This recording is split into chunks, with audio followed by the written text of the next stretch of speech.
பார்க்கும் பொழுது ஒவ்வொரு நோயாளிகளையும் அங்கே கரண்ட்டே கிடையாது சுத்தமாக. ஏன்னா தீ பரவுனதுனால கரண்ட்டை வந்து ஷட் டவுன் பண்ணிட்டாங்க.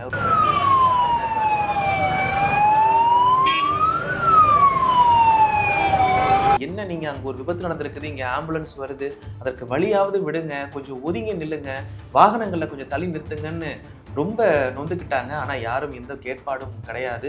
இதுல இன்னொரு விஷயம், அங்க இருந்த ஒரு நபர் வந்து அவரை எள்ளி நகையாடினாரு.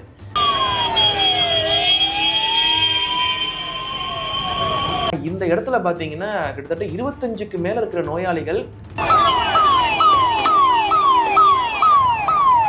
விபத்து சம்பவத்துல அந்த மருத்துவமனையில் இருக்கக்கூடிய மருத்துவர்கள் தன்னுடைய உயிரை காப்பாற்றிக் கொள்வதற்காக நோயாளிகளை பொருட்படுத்தாமல் அந்த இடத்தை விட்டு ஓடினாங்க.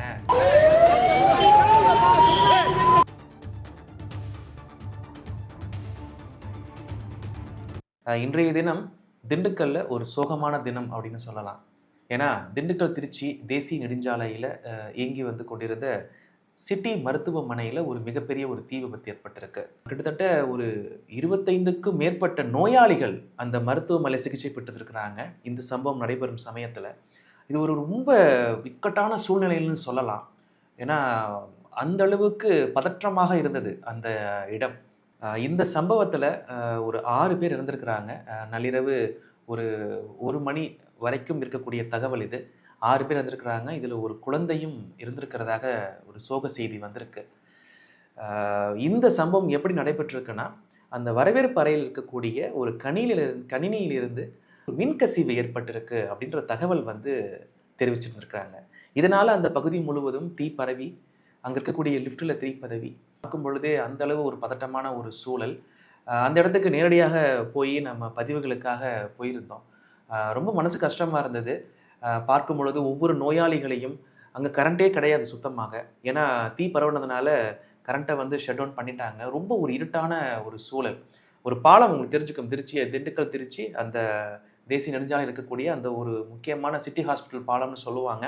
அந்த பாலத்தை ஒட்டி இருக்கக்கூடிய மருத்துவமனை தான் இந்த சிட்டி ஹாஸ்பிட்டல். அந்த இடத்துல பார்த்தீங்கன்னா ஒரு டிவைடட் வந்து பார்த்தீங்கன்னா ரொம்ப லாங்காக போட்டிருப்பாங்க. ஒரு அவசரமான ஒரு சூழ்நிலையில் அந்த மருத்துவமனைக்கு போகணுன்னாலும் கூட ரொம்ப ஒரு சிரமமாக இருக்கும். போய் சுற்றி வந்துட்டுருக்கும். நம்ம அந்த போகிற சமயங்களில் கிட்டத்தட்ட பல ஆம்புலன்ஸுகள் வந்து அப்படியே பரந்த வண்ணமாக இருந்தது. அதுவும் ஒரு நீண்ட தூரம் போய் சுற்றி தான் அந்த மருத்துவமனைக்கு வந்து போயிட்டு இருந்ததை பார்க்க முடிஞ்சது. அதுபோக அந்த இடத்துல இருக்கக்கூடிய அந்த மக்கள் கூட்டம், நிறைய மக்கள் பார்த்தீங்கன்னா அந்த இடத்துல வந்திருந்தாங்க. அதை வேடிக்கை பார்த்து மொபைலில் படம் பிடிச்சிட்டு இருந்தாங்க. அங்கே இருந்த நிறைய பேர் தன்னார்வலர்கள் கூட ரொம்ப மனம் கடிஞ்சுக்கிட்டதை பார்க்க முடியுது. நீங்கள் வந்து என்ன நீங்கள் அங்கே ஒரு விபத்து நடந்திருக்குது, இங்கே ஆம்புலன்ஸ் வருது, அதற்கு வழியாவது விடுங்க, கொஞ்சம் ஒதுங்கி நில்லுங்க, வாகனங்களில் கொஞ்சம் தள்ளி நிறுத்துங்கன்னு ரொம்ப நொந்துக்கிட்டாங்க. ஆனால் யாரும் எந்த கேட்பாடும் கிடையாது. இதில் இன்னொரு விஷயம், அங்கே இருந்த ஒரு நபர் வந்து அவரை எள்ளி நகையாடினார். இருக்கக்கூடிய சூழ்நிலையில் அதை ரொம்ப மனசு கஷ்டமாக இருந்தது. ஏன்னா ஒரு உதவி செய்யணும்னு ஒரு தன்னார்வலர் முயன்று வராங்க. அதை இப்படி செய்யும் பொழுது ரொம்ப மனசு கஷ்டமாக இருந்தது. அதே போல் இந்த டிவைடட் ரொம்ப நான் முக்கியமாக குறிப்பிட விரும்பணும்னு நான் விருப்பப்படுறேன். காரணம் என்ன அப்படின்னா, அது மிகப்பெரிய ஒரு தடுங்கலாக இருந்தது. அந்த நோயாளிகளை அவசரமாக எடுத்துகிட்டு போகிறதுக்கு ரொம்ப தடுங்கலாக இருந்தது. ஆனால் அப்படி இருந்தும் அந்த ஆம்புலன்ஸ் ஓட்டுநர்கள் ரொம்ப திறம்பட செயல்பட்டாங்க. அப்படியே மின்னல் மாதிரி வந்து பார்த்தீங்கன்னா நோயாளிகளை வந்து எடுத்துகிட்டு போனதை வந்து நம்ம பார்க்க முடிஞ்சுது. அதிகபட்சம் என்ன தேவைப்பட போது, ஒரு சாலை விபத்தோ மற்ற விபத்தோ ஒரு ஆம்புலன்ஸ் 2 ஆம்புலன்ஸ் அதிகபட்சம். ஆனால் இந்த இடத்துல பார்த்தீங்கன்னா கிட்டத்தட்ட 25க்கு மேலே இருக்கிற நோயாளிகள் எப்படி சொல்கிறதுனா, அவர்களை உடனடியாக காப்பாற்றியாக வேண்டும்.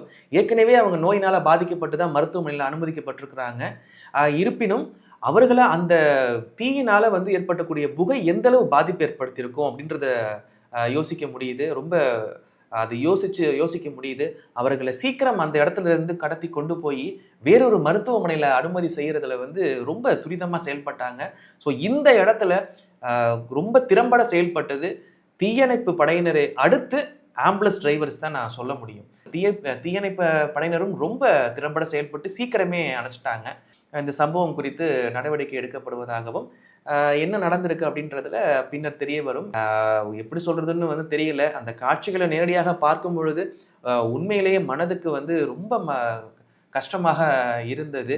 ஏன்னா, ஏதாவது ஒரு பிரச்சனை, ஒரு தீ விபத்து, ஒரு சாலை விபத்து அப்படின்னா, நேரா நம்ம மருத்துவமனைக்கு தான் போவோம். இங்க மருத்துவமனையிலேயே ஒரு தீ விபத்து. அது எப்படி எடுத்துக்க முடியும்னு தெரியல. அதேபோல இதுல இன்னொரு முக்கியமான ஒரு விஷயம், இந்த தீ விபத்து நடந்த சமயத்துல மருத்துவமனையில் அனுமதிக்கப்பட்டிருந்த நோயாளிகளை விட்டு மருத்துவர்கள் அலறி தெரிச்சு ஓடுனாங்க வெளியில. அப்படின்ற ஒரு செய்தியை கேட்கும் பொழுது ரொம்ப மனசுக்கு பாரமாக இருந்தது. பல்வேறு இடங்கள்ல நோயாளிகளுக்காக நிறைய மருத்துவர்கள் இவ்வளோ தூரம் வந்து முயற்சி செய்து நிலநடுக்கம் சமயங்கள்லாம் நம்ம வீடியோஸ்லாம் பார்த்துருப்போம். அங்கெல்லாம் மருத்துவர்கள் அப்படியே இருந்து அந்த குழந்தைகளை வந்து பாதுகாக்கும் பொழுது ரொம்ப நெகிழ்ச்சியாக இருந்தது. ஆனால் இந்த திண்டுக்கல் இந்த மருத்துவமனை தீ விபத்து சம்பவத்துல அந்த மருத்துவமனையில் இருக்கக்கூடிய மருத்துவர்கள் தன்னுடைய உயிரை காப்பாற்றிக் கொள்வதற்காக நோயாளிகளை பொருட்படுத்தாமல் அந்த இடத்தை விட்டு ஓடுனாங்க, தலதெறிக்க திருச்சி ஓடுனாங்க அப்படின்ற ஒரு செய்தி வரும் பொழுது மனசுக்கு ரொம்ப கஷ்டமாக இருந்தது. ரொம்பவும் இக்கட்டான சூழ்நிலை தாங்க அந்த இடம். அதை மாற்று கருத்துலாம் வந்து கிடையாது. ஆனா இங்க இப்படி நடக்கும் பொழுது அவர்களை குற்றம் சொல்ல முடியாது. ஏன்னா அவர்களுக்கும் உயிர் முக்கியம். இந்த இடத்துல முதல்ல நம்ம நோயாளிகளை பார்க்கணும். சம்பந்தமாக அமைச்சர் பெரியசாமி அவரிடம் கூட கேள்வி கேட்கப்பட்டது. அவரு சொன்னாரு, "என்னுடைய காதுக்கும் அது வந்தது. அது விசாரணை முடிவுல தான் தெரிவிக்கப்படும்" அப்படின்னு வந்து சொல்லியிருக்கிறாங்க. எது எப்படியோ இந்த சம்பவம் திண்டுக்கல் மக்களை ஒரு ஆழ்ந்த துயரில் ஆழ்த்தியிருக்குன்னு தான் அப்படின்னு சொல்லணும். இந்த மீட்கப்பட்ட இந்த 25க்கும் மேற்பட்ட இந்த நோயாளிகளுக்கு எந்த ஒரு பிரச்சனையுமே இல்லாம அவர்கள் கூடிய விரைவில குணமடைஞ்சு இந்த பலி எண்ணிக்கை வந்து கூடாம பார்த்துக்கணும்னு தான் நம்ம வந்து இறைவன்ட்ட பிரார்த்தனை செய்ய வேண்டிய கட்டாயத்துல இருக்கோம் நம்ம. மிக்க நன்றி.